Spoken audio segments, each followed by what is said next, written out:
ఓం శ్రీ మాత్రే నమః. అందరికీ నమస్కారం. అందరూ కూడా బాగుండాలి అని, సంతోషంగా ఉండాలి అని, అష్టైశ్వర్యాలతో తొలతూగాలి అని వారాహ్యమని నమస్కారం చేసుకుంటూ ఈరోజు వీడియోను మొదలు పెడుతున్నాను. ఇక ఈరోజు వీడియోలో మనం లవంగాలతో మనకు ఇష్టమైన వాళ్ళని ఎలా వశం చేసుకోవాలో అనే విషయాన్ని మనం ఇప్పుడు వీడియోలో తెలుసుకుందాం. వశీకరణం అంటే మనకు ఇష్టమైన వాళ్ళని ఇతరులను వశపరుచుకోవడానికి ఉపయోగిస్తారు. ఎవరైనా మన మాట వినేలా చేసుకోవాలి అంటే చాలామంది బయట ఎక్కడికో వెళ్ళి వాళ్ళతో వశీకరణ ప్రక్రియ చేయిస్తూ ఉంటారు. కానీ దానివల్ల మంచి ఫలితాలు మాత్రం రావు. డబ్బులు వృధా చేయడం తప్ప దానివల్ల లాభం ఏమీ ఉండదు. సో దాని కారణంగా మీరు అలా డబ్బులు వృధా చేయకుండా కేవలం 11 లవంగాలతో మీరు వశీకరణం చేసుకుంటే, ఈ విధంగా మీ ఇంట్లోనే చేసుకుంటే గనుక మంచి ఫలితం వస్తుంది. మీరు ఇష్టపడిన వారు మీ వశం అవుతారు. అది ఎలా, ఏం చేయాలి అనేది ఇప్పుడు మనం వీడియోలో తెలుసుకుందాం. వీడియోలోకి వెళ్ళే ముందు వీడియోని లైక్ చేసి మీ ఫ్రెండ్స్కి షేర్ చేయండి. అలాగే మా ఛానల్ని ఫస్ట్ టైం చూసిన వారైతే ఛానల్ని సబ్స్క్రైబ్ చేసుకోండి.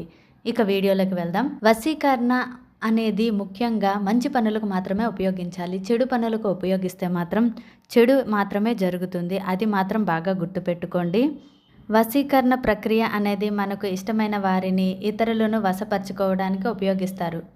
వశీకరణను మంచి పనికి మాత్రమే ఉపయోగించాలి. చెడు పనులకు ఉపయోగించడం వల్ల చెడు మాత్రమే జరుగుతుంది. లవంగాలతో చేసే వశీకరణం చాలా శక్తివంతమైనది. మనం కోరుకున్న వ్యక్తులను చాలా సులువుగా ఎలాంటి ఖర్చు లేకుండా మనం వశం చేసుకోవచ్చు. లవంగాలతో చేసే వశీకరణం చాలా సులభంగా మీ ఇంట్లోనే చేసుకోవచ్చు. ఇది చేయడం వల్ల ఇంట్లో అన్నదమ్ములు, అక్క చెల్లెలు, భార్యాభర్తల మధ్య ఉన్న గొడవలన్నీ తగ్గి ప్రేమతో కలిసిమెలిసి అన్యోన్యంగా ఉంటారు. ఈ వశీకరణాన్ని మంచి ఉద్దేశం కోసం మాత్రమే చేయాలి.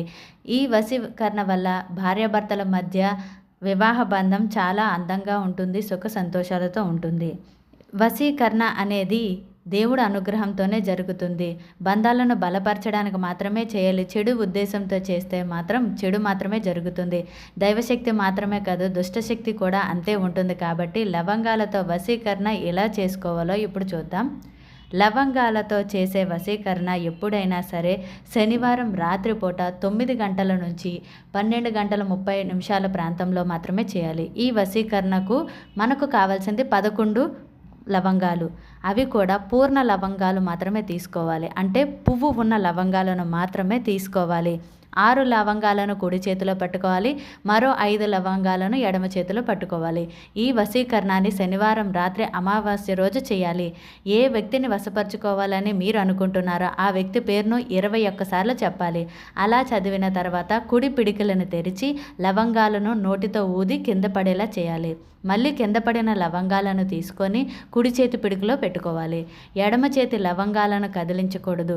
మళ్ళీ ఆ వ్యక్తి పేరును 11 సార్లు చెప్పి కుడి చేతి పిడికిల్ని తెరిచి నోటితో ఊది లవంగాలను కింద పడేలా చేయాలి. కింద పడిన లవంగాలను మళ్ళీ కుడి చేతిలోకి తీసుకోవాలి. కుడి చేతిలోని 6 లవంగాలను, ఎడమ చేతిలో 5 లవంగాలు జాగ్రత్తగా భద్రపరచాలి. శనివారం మరుసటి రోజు ఆదివారం స్నానం చేసిన తర్వాత ఎడమ చేతిలోని 5 లవంగాలను ఒక ప్లాస్టిక్ కవర్లో వేసి నీళ్లు పోసి మూట కట్టి డస్ట్బిన్లో వేయాలి. కుడి చేతిలో ఉన్న 6 లవంగాలను కర్పూరం వేసి వెలిగించి కాల్చివేయాలి. ఇలా ఈ వశీకరణను 4 వారాలు చేస్తే మంచి ఫలితం ఉంటుంది.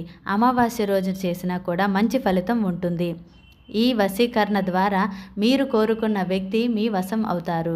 మనం చేసే సంకల్పం మంచిది అయితే మాత్రం ఖచ్చితంగా మనం అనుకున్న పని నెరవేరుతుంది. ఖచ్చితంగా నమ్మకంతో చేయండి. ఈ వీడియో మీకు నచ్చింది అని కోరుకుంటున్నాను. ఇంతటితో వీడియో ముగిస్తున్నాను. జై వారాహి మాత.